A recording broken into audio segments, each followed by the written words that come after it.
दोस्तों आप सभी का स्वागत है आपके अपने YouTube चैनल पे। तो दोस्तों आज हम आपसे बात करने जा रहे हैं Indian railway finance corporation limited क्यों रखना चाहिए, क्यों खरीदना चाहिए, उसके बारे में एक बात करेंगे और क्यों जो इसका मेन पॉइंट है, क्यों हम इसको बार बार रिकमेंड करते आते हैं।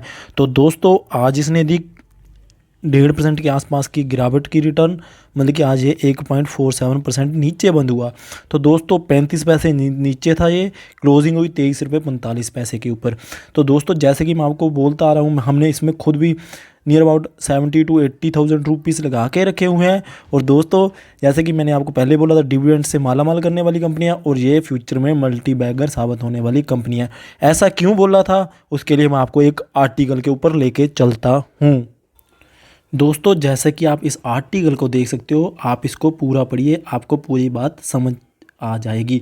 दोस्तों जैसे कि for IRFC the government of India has remained the largest client and that will remain so at least for next 8 to 10 years because of the execution of the national rail plan under which the government aims to spend 10 lakh crore.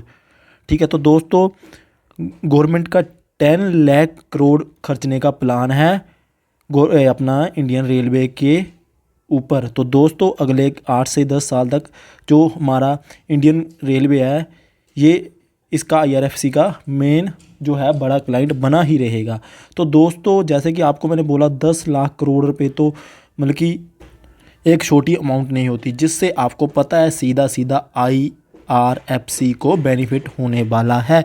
तो दोस्तों आज की गिरावट में बहुत से लोग panic हुए होंगे। तो दोस्तों आपको पता होगा आज तो वैसे ही 250 पॉइंट के आसपास गिरावट थी।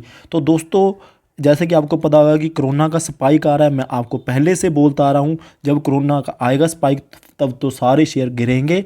जैसे कि आपने पिछले साल भी मार्च में देखा था कि एकदम से मार्केट क्रैश होकर 7,800 के आसपास पहुंच गई थी। तो दोस्तों जब रिकवरी हुई थी, लोगों को तो यकीन नहीं हुआ था कि मार्केट अब रिकवर भी हो रही है, क्योंकि लोगों ने पोजीशंस बनाई नहीं, ऊपर जाके बेच रहे थे। जब मार्केट ने 15,000 तक पहुंचा तब किसी के पास खास पोजीशंस नहीं थी।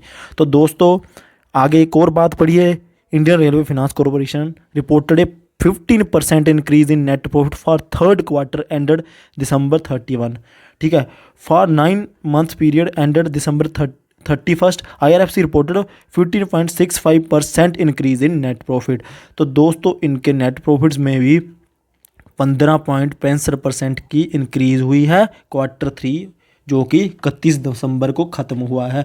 तो दोस्तों कंपनी ने परफॉर्मेंस भी बढ़िया दी है, कंपनी ने अपना डिविडेंड भी दिए हैं, कंपनी की ग्रोथ पर्सपेक्टिव भी है और कंपनी के फ्यूचर में भी इसका ग्रोथ तो दिखाई दे रही है। जैसे इनका एक मेजर क्लाइंट तो इंडियन रेलवे है, जो कि आगे 8-10 साल के लिए वही मेजर क्लाइंट रहेंगे, और जो कि जैसे कि आपको पता कि गवर्नमेंट एम कर रही है कि वो 10 लाख करोड़ रुपए रेल की कैपेसिटी के ऊपर और उसके इंफ्रास्ट्रक्चर के ऊपर खर्चेंगे।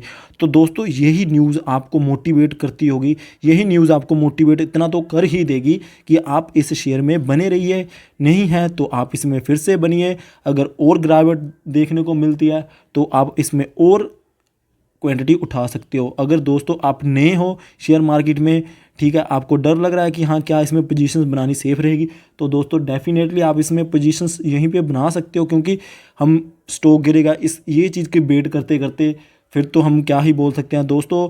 और आपको पता होगा जी अपनी बुक वैल्यू से भी नीचे में मिल रहा है। और दोस्तों जैसे कि मैंने आपको पहले भी बोला कि इनका ग्रोथ पर्सपेक्टिव है और ये आगे ग्रो करेंगे ही करेंगे।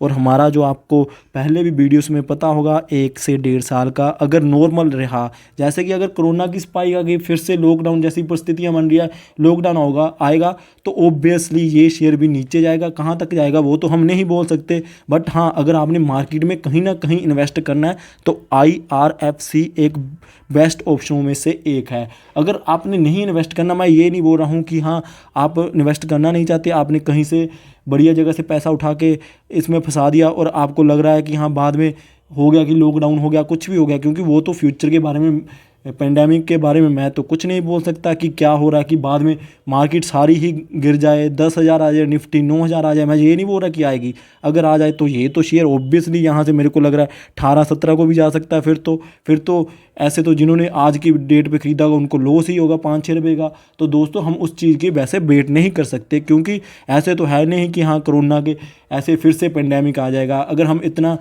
पेसिमिस्टिक हो जाएंगे फिर तो हम कभी लाइफ में आगे बढ़ ही नहीं पाएंगे। ना ही हमने ऑप्टिमिस्टिक होना है, ना ही हमने पेसिमिस्टिक होना है, ना ही ज़्यादा बड़ा सोचना है, ना ही ज़्यादा छोटा सोचना है।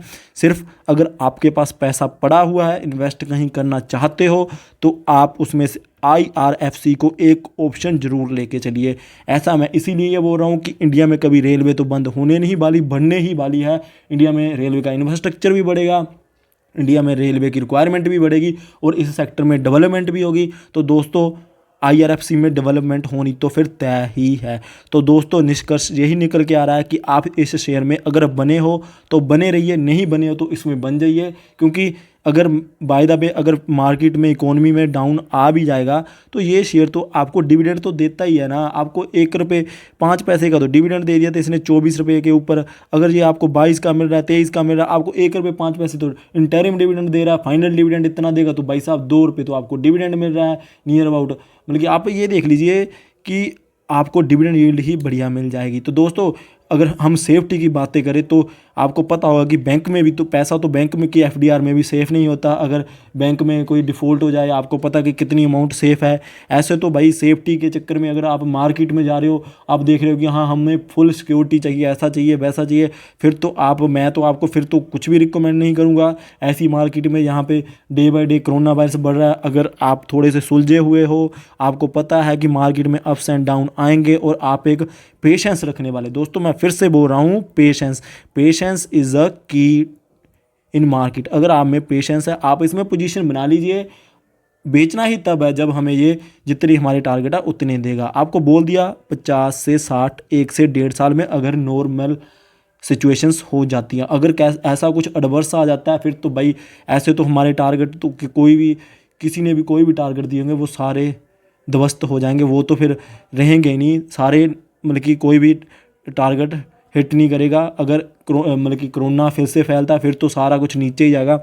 ये उन्हीं के लिए है जिन्होंने अभी मार्केट में पैसा लगाना है और वो कोई अच्छा स्टॉक ढूंढ रहे हैं। तो आप IRFC में आंखें बंद करके चले जाइए और आप हमारी पुरानी वीडियोस भी देख लीजिए, हम आपको इस शेयर को कितनी देर से रिकमेंड कर रहे हैं। और दोस्तों अगर आप हमारी बात से नहीं सहमत हो तो आप फिर भी हमारे चैनल को सब्सक्राइब कर लीजिए। आपसे हम 1 से 1.5 साल बाद इसको जब कवर करेंगे उस टाइम हम आपको इसी वीडियो का लिंक दिखाएंगे कि हमने आपको कितना बोला था कि इसको रखिए, क्योंकि उस टाइम ये 50 से 60 101% होगा। दोस्तों कंडीशन ये है कि मार्केट में नॉर्मल ऐसी होनी चाहिए। ऐसा नहीं होना चाहिए कि हाँ पेंडेमिक आ गया, ऐसा आ गया। फिर तो भाई पिछले साल आपको पता ही है कि जैसे टाइटन वगैरह के शेयर, LNT के शेयर 750-800 के आसपास आ गए थे, 1200-1400 से।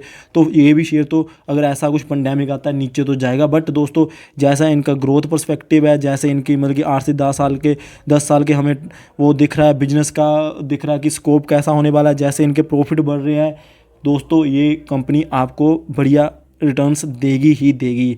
तो दोस्तों आई होप कि आपको हमारी वीडियो अच्छी लगी है। आप हमारी वीडियो को लाइक करिए, चैनल को सब्सक्राइब करिए और बेल आइकन को ज़रूर प्रेस करिए सो दैट कि आपको हमारी हर एक न्यूज़ मिलती रहे। इसी वीडियो के साथ रिलेट करती हो सकता है हम वीडियो कल भी डालें, क्योंकि ऐसे वीडियो बहुत कवर करते हैं हम, तो आपको वो भी वीडियो देखने को मिले, इसलिए आपको बेल आइकन प्रेस करना होगा। तो thank you guys for watching.